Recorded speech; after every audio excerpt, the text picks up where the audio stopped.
At the very core of our daily lives, there's this constant, delicate dance happening inside us. It's a dance between our body, our mind, and our heart. In this explainer, we're going to break down how these three elements work together, or sometimes against each other, and how that defines our shot at finding real, lasting contentment. So let me just ask you this, right off the bat. Are your head and your heart really on the same team? It sounds like a simple question, but the answer usually uncovers a much deeper, more complicated truth about our own inner world. Okay, so, Section 1, your three inner selves.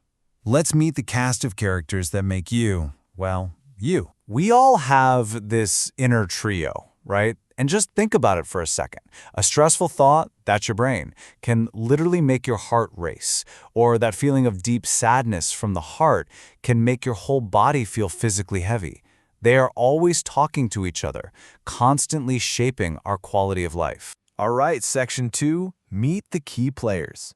Let's dive a little deeper and look at the unique job that each one of these has. First up, the brain. You can think of it as your inner analyst. It's an absolute powerhouse of logic, right? It processes information. It makes decisions. But, and this is so important, it observes and records an experience kind of like a camera, but it doesn't actually feel the emotion that goes with it. It's detached. It runs on pure reason. And then we've got the heart. Let's call it the artist. Now, the heart is the complete opposite of the brain.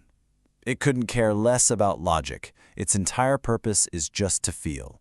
It experiences joy or love or grief so deeply, so authentically, and it doesn't need to analyze why. It just runs on pure sensation. And finally, there's the body, which acts as the canvas. This is where that whole internal conversation between the brain and the heart actually shows up. A sad heart can lead to that heavy feeling in your chest. A stressed out brain can create actual tension in your shoulders. Our body is constantly showing us what's really going on inside. And this right here, this just lays it all out. This is the fundamental opposition living inside us. The brain runs on logic but can't feel. The heart runs on feeling but has no logic. This exact conflict is the source of so much of our internal struggle. Which brings us to Section 3, the challenge of harmony. So how does this conflict actually mess with our well-being? Let's get into it. So here's the real problem. When these three elements are out of sync, any sense of contentment we manage to find becomes incredibly fragile. You know the feeling. It's here 1 minute and just gone the next. This imbalance is exactly why lasting peace can feel so elusive. This shows us exactly what that imbalance looks like.